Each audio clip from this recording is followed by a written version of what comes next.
How much longer will the intense battle for Donbas last?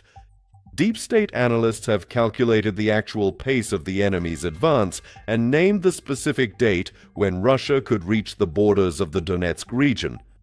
This is not just a forecast, it is the harsh mathematics of war, where every single kilometer costs thousands of lives. Does the Kremlin have enough resources to complete what it has planned? Or will this plan crash against the wall of Ukrainian defense? Now, let's break down this calculation step by step. And you'll find more information in our report. My name is Yevhen Sirov. This is the Glavred channel. Subscribe and give us a like. Let's get started.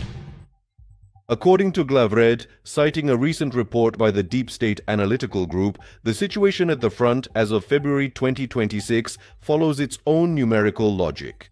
The analysts have formulated their assessment by looking at the average speed of Russian troop advances over the last 6 months, from the breakthrough in Oteretine to the most recent battles for Kurakov. Calculations indicate that if the current pace continues, it will likely take the enemy forces another 2 to 3 years to fully occupy the Donetsk region. This means that under current conditions, Russia would only be able to claim control over the entire region by the end of 2028 or the middle of 2029. It is important to understand that this is a linear forecast. It does not take into account possible collapses of the front or, conversely, the creation of new, extremely powerful lines of defense by the Ukrainian armed forces. However, this figure provides a clear understanding. The quick victory that Putin dreams of does not exist. Deep State emphasizes another critical aspect, the exhaustion of resources. To advance at this pace, Russia is burning through an incredible amount of equipment and personnel. In certain sectors, advancing just 1 kilometer costs the occupiers an entire infantry regiment.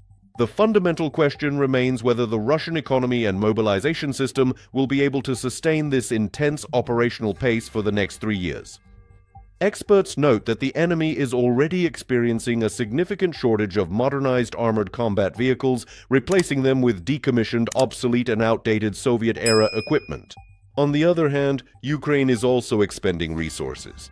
For us, this mathematical calculation is a significant challenge to our resilience and our ability to secure essential Western aid. If the pace of weapons deliveries drops, the time frame mentioned by analysts could be drastically shortened. Why is the advance so slow? The answer lies in the large cities. Ahead of the enemy lie the Kramatorsk and Sloviansk agglomerations. These are vast industrial zones that have been turned into real fortresses. The experience of Bakhmut and Avdiivka has shown that in urban areas, the enemy gets bogged down, sometimes for years. Military analysts and experts point out that even if the occupiers reach the outskirts of Sloviansk, they will face formidable defensive lines that have been built over many years. This essentially makes the forecast of 2 to 3 years very optimistic for the Kremlin. In reality, without a radical and fundamental shift in strategy, they may never reach the borders of the region, becoming stuck even on the approaches to key cities.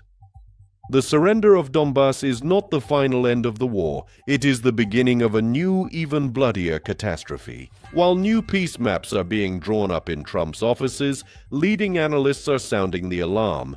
Any attempt to appease the aggressor with territory will turn Ukraine into a powder keg that will explode in just a few years.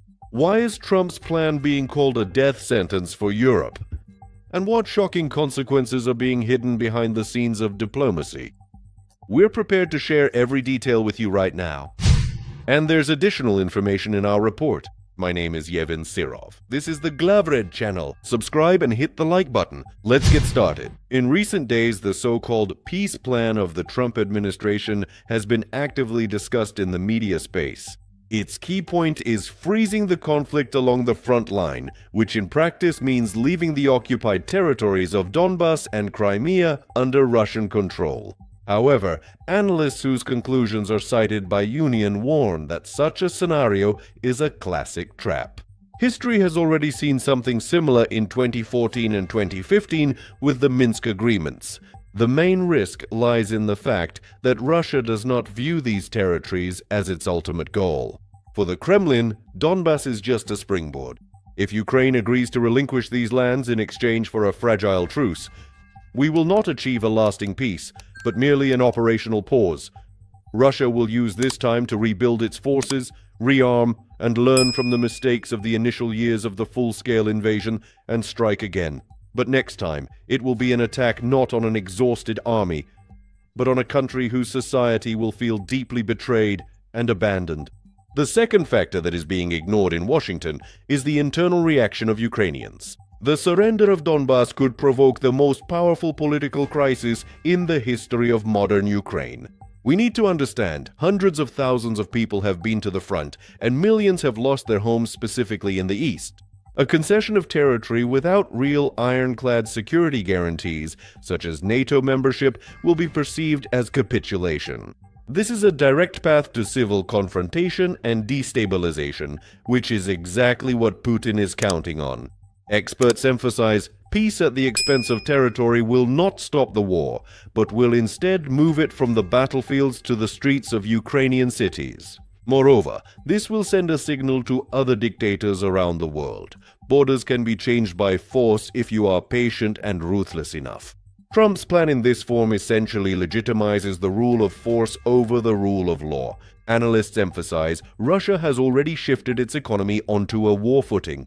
Halting the war on Putin's terms will allow him to keep sanctions pressure at an acceptable level while simultaneously rebuilding his missile arsenal. While Europe relaxes in the illusion of peace, Moscow will be preparing to strike at the Suwalki corridor or the Baltic states. Thus, Trump's peace, based on surrendering Donbas, does not look like a solution to the problem, but rather a postponement of an even greater explosion. A true and lasting peace is only possible when the aggressor is deprived of the ability to attack again. Do they understand this in the White House? Or has Trump's business approach blinded his strategic vision? Share your thoughts in the comments.